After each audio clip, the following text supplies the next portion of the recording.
I just fell in love with the land. In fact, the first time I was up here, my husband was out walking around with somebody else looking at the property.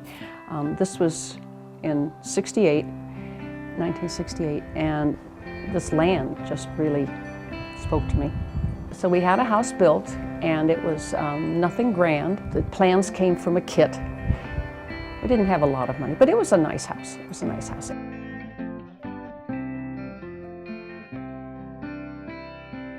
I spent a number of years as a stained glass artist, and the house was just full of stained glass. Every room had an incredible built-in, lovely stained glass window, and the doors.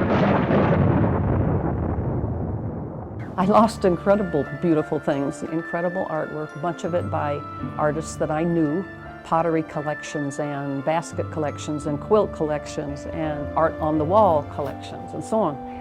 And I won't have that anymore. But I'm finding bits and pieces that will help to bring a little bit of this back. So it'll be good. It'll be different, but it'll be fine.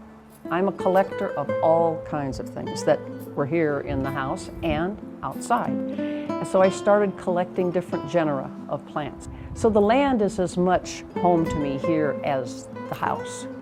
The house is part of it, but I mean, I knew when the house burned down that I still have a home here because I have the rocks and I have the slope and I have the roots of the plants that didn't make it, and some of them are coming back miraculously. We didn't get in right away, of course, because fires were going on all around it, so I don't remember what it was, 10 days or maybe 2 weeks or something before we got back up here. But I saw things that had been burned to the ground, some of my special plants that were coming back. And I knew when they were coming back that I'd come back too. I mean, we all have roots here, and I have deep roots, and so do some of these plants. So home for me is really being able to interact with nature. The ridge to the east here, been here long enough, and when we built it was green. Then the first wave of beetles came in, and I watched that whole ridge turn brown first, and then gray after the needles fell down. And then for a while it was kind of stark, and then it came back, and now I watched it get brown again with the beetles, and some of it got black, but I hope I'm here long enough to watch it come back again. That's really important.